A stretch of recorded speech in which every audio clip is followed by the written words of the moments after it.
This is the Wibble deck, now relaunched as the L deck from Stuff by Bez. There are many different games you can play with it. Here's one of them.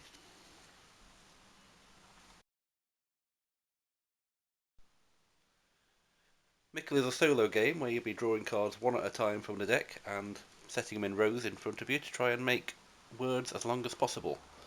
So, I'll take the first card and place it there, and draw the second card, and I can either add it to the end of this row or I can start a new row, like this. And you can have up to 3 rows going at the same time, but no more than that. And I'll draw that, and I'll place that there, because what I'm trying to do is make a word using every card in a row, using one letter from each card. And this one's got possibilities of making words, like there's lots of words starting LA or IM, so maybe I can do something with that. And I'll keep on drawing cards.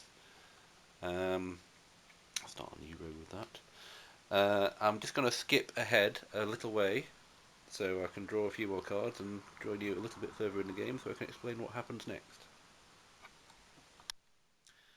So I've drawn a few more cards, and as you can see I can make a word on this row using the L and then ATER, make later. I don't have to claim that just yet. When I draw a card, I can do several things. I could place it in a row, I could claim a word, and I could get rid of cards from the end of a row. Like I could get rid of that or both of those, and you can do those in any order. So I could get rid of those and then place that, although that would be stupid. Now drawing this card, I don't see how that really helps with any of these. I suppose I could add it to there for Dosh. But I think what I'm going to do is just claim this 5-letter word, and then I've got a row free to place that. Now, when I claim a word, if it's 3, 4 or 5 letters long, you get rid of 2 cards, and the rest of them, the other 3 cards in this case, go in your score pile. If it was 6 or 7 letters long, then you'd only get rid of 1 card, and the rest would go in your score pile. And if it's 8 letters or more, you'd score all of them. So getting a really long word is better for your score, although it's harder because you're blocking up a row for the entire time that you're making it. So you keep on going through, drawing cards and adding them one at a time,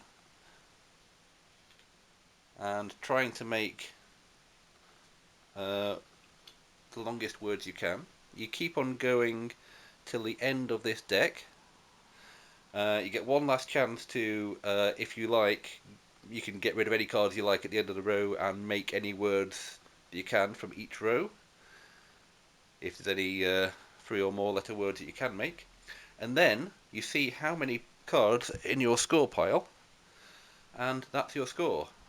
The rules for Mickell say that there's gives you sort of scales of how well you've done with various different scores. Like 16 plus is like okay.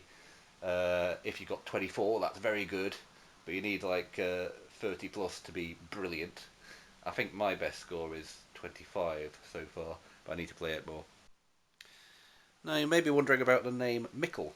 This comes from a Scottish phrase, many a mickle makes a muckle. This is because, although Mickell is a solo game, you can play it with multiple players, in which case it's a different game, Muckle.